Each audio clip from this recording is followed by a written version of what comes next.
अस्सलाम वालेकुम सितारों के सफ़र पर खुश आमदीद। आज की वीडियो में हम बात करेंगे कि साल 2026 आपके लिए कैसा रहेगा। हम ओवरऑल प्लानिटरी पोजीशंस के बारे में बात करेंगे, साथ ही साथ हम देखेंगे कि आपके काम, कारोबार, प्रोफेशन, बिजनेस, जॉब के हवाले से ये साल कैसा होगा। लव लाइफ के बारे में देखेंगे, मैरिड लाइफ के बारे में देखेंगे, सिंगल्स के लिए जानेंगे कि शादी की विंडो ओपन हुई या नहीं हुई, हेल्थ के बारे में जानेंगे और हम आपको रेमेडीज़ भी बताएंगे जो आपने सारा साल कंटिन्यू रखनी है।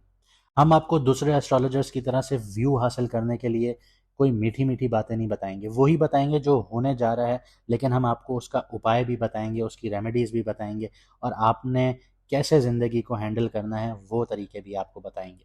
तो हमारे साथ जुड़े रहने के लिए सब्सक्राइब कीजिए, लाइक कीजिए, शेयर कीजिए वीडियोज़ को। इसके अलावा अगर आप अपना मून साइन नहीं जानते तो कमेंट सेक्शन में अपनी ओरिजिनल डेट ऑफ बर्थ लिखिए। हमारा स्टाफ आपको आपका मून साइन बताएगा, जिससे आपको वीडियोस देखने में आसानी होगी। आइए वीडियो को शुरू करते हैं। अब बात करते हैं विर्गो मून साइन वालों की, यानी कि कन्या राशि यानी कि बुर्ज शुमला वालों की। 2026 जो है वो एक नंबर का साल है और एक नंबर का जो रूलर है वो सन है। एक ऐसा दौर जहां आइडेंटिटी और अथॉरिटी दोनों सेंट्रल थीम है। विर्गो के लिए ये साल एक इनर अवेकनिंग और रिलेशनशिप का कारमा होगा।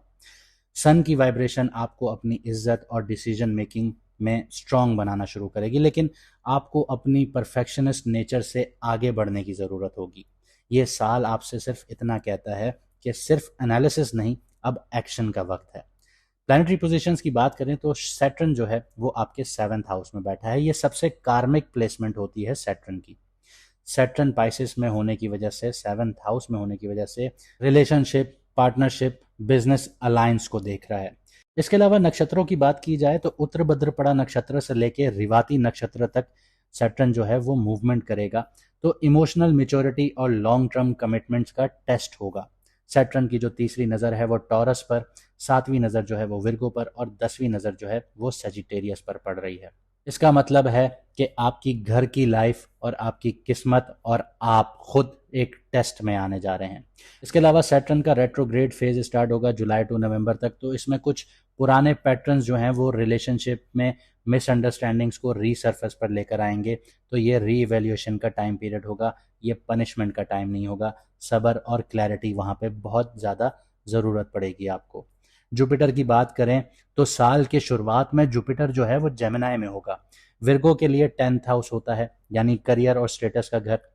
जुपिटर यहाँ रेट्रोग्रेड से डायरेक्ट हो चुका होगा, मतलब करियर डायरेक्शन क्लियर होगा आफ्टर मार्च 2026।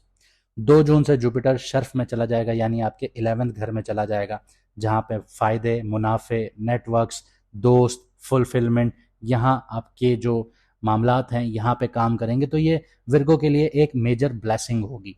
इसके अलावा अक्टूबर में जब जुपिटर लियो की तरफ मूव करेगा तो इनर ट्रांसफॉर्मेशन और कॉन्फिडेंस पर फोकस आपका शिफ्ट हो जाएगा। यहाँ पे राहु केतु को साइड लाइन नहीं किया जा सकता। राहु शुरुआत में यानी 11 महीने साल के एक्वेरियस में आपके 6th हाउस में होगा, इसलिए कंपटीशन और वर्क लोड जो है वो आपका बहुत हाई रहेगा। आपका फोकस डिटेल और सर्विस में स्ट्रांग रहेगा, पर ओवर थिंकिंग से आप लोगों को बचना होगा। दिसंबर के बाद राहु जो है वो कैप्रिकॉन यानी 5th हाउस में आके क्रिएटिव इंटेलिजेंस और स्ट्रेटेजिक थिंकिंग में बदलेगा। ये position sudden fame, social recognition और न्यू आइडियाज़ क्रिएट करेगी आपके लिए। लेकिन केतु कैंसर में होने से आपको इमोशनल डिटैचमेंट भी दे सकता है। करियर, बिजनेस और जॉब के हवाले से बात करें तो विर्गो के लिए 2026 एक इंटेंस और स्ट्रक्चर्ड प्रोग्रेस का साल होगा। सैटर्न जो है वो 7th हाउस में आपकी पार्टनरशिप और प्रोफेशनल कमिटमेंट्स को टेस्ट करेगा। अगर किसी से मिलकर बिजनेस कर रहे हैं तो ट्रस्ट और बाउंड्रीज क्लियर होनी चाहिए आप लोगों की, वरना आपकी पार्टनरशिप टूट भी सकती है। जुपिटर जेमिनाई में है, यानी 10th हाउस में है, और जून तक ये आपके 10th हाउस में होगा। उसके बाद ये आपके 11th हाउस में जाएगा, शर्फ में चला जाएगा, जहाँ करियर में एलिवेशन देखने को मिलेगी, सोशल गेन्स देखने को मिलेंगे, ख़ास तौर पर एजुकेशन, कंसल्टिंग, लॉ, रिसर्च और डिजिटल कम्युनिकेशन जैसी फील्ड्स में। जून के बाद नेटवर्क्स और क्लाइंट्स बढ़ना शुरू हो जाएंगे, आप लोगों के रिकग्निशन मिलना शुरू हो जाएगी। गवर्नमेंट और अथॉरिटी रिलेटेड काम में भी प्रोग्रेस देखने को मिलेगी आप लोगों को। इसके अलावा राहु का कैप्रिकॉन में आना ये आपकी क्रिएटिव सोच और रिस्क टेकिंग कैपेसिटी को बढ़ाएगा, लेकिन अवॉइड आप लोगों ने क्या करना है कि वो आपने जज्बाती फैसले नहीं लेने, जज्बाती कदम नहीं लेने। जुलाई टू अक्टूबर के बीच में। ये साल स्टडी रेपुटेशन बिल्डिंग का है आप लोगों के लिए। शॉर्टकट्स अगर आप मारेंगे तो आप फंस जाएंगे। बस कंसिस्टेंट एफर्ट्स कीजिए, वही आपकी कामयाबी की चाबी है। लव लाइफ, मैरिड लाइफ और सिंगल्स की बात करते हैं तो सैटर्न जैसे 7th हाउस में है, और ये एक मेजर एक पोजीशन है सैटर्न की आपके 7th हाउस में। तो यहाँ पे रिलेशनशिप जो है वो टेस्टिंग पीरियड में चला जाएगा आपका। मैरिड वर्गों के लिए ये म्यूचुअल पेशेंस और अंडरस्टैंडिंग का टाइम पीरियड होगा। किसी थर्ड पार्टी इन्फ्लुएंस से बच के रहिएगा। कोई तीसरा आपकी जो शादीशुदा जिंदगी है उसमें मुश्किलात खड़ी कर सकता है। सिंगल लोगों के लिए जुपिटर जब शर्फ में आएगा मिड ईयर के बाद, तो स्टेबल और इमोशनल नर्चरिंग कनेक्शंस आपको दिलवाएगा। ये रिलेशनशिप धीरे धीरे डेवलप होंगे। अगर आपने फौरन एक कदम बढ़ाने की कोशिश की कि मैं शादी की तरफ जा रहा हूँ या निकाह की तरफ जा रहा हूँ, या मेरा शादी या निकाह क्यों नहीं हो रहा, फिर आपके लिए मुश्किलात आ जाएंगी। लेकिन अगर आप उसको धीरे धीरे डेवलप करेंगे तो लॉन्ग टर्म पोटेंशियल होगा। केतु का कैंसर में जब ट्रांजिट होगा तो उसके बाद कुछ पुराने इमोशनल टाइज खत्म हो जाएंगे आप लोगों के, लेकिन ये क्लोजर हीलिंग लेकर आएगा आपके अंदर। अगस्त के बाद फैमिली और कंपेनियनशिप में इमोशनल कंफर्ट बढ़ेगा आपका।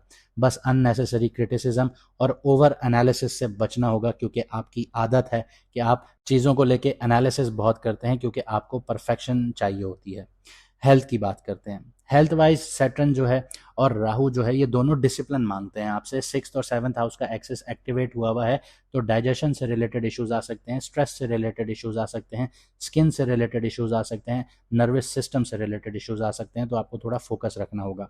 मेंटल फटीग आ सकती है। और यहाँ पे एक चीज़ कहना चाहूँगा कि जो आपकी आदत है परफेक्शनिज्म की, कि आपको हर चीज़ परफेक्ट चाहिए, उसकी वजह से आपकी स्लीप भी डिस्टर्ब हो सकती है, स्पेशली मार्च टू जुलाई के बीच में। लेकिन जुपिटर जब कैंसर में आएगा तो आपका जो इमोशनल बैलेंस है वो इम्प्रूव होने लगेगा। हीलिंग एनर्जीज जो हैं वो एक्टिवेट हो जाएंगी। बस हाइड्रेशन अच्छी रखिएगा। सुबह जल्दी उठिए, रात को जल्दी सोइए, सुबह वॉक कीजिए। तो अब आगे बढ़ेंगे, हम आपकी रेमेडीज के बारे में बात करेंगे।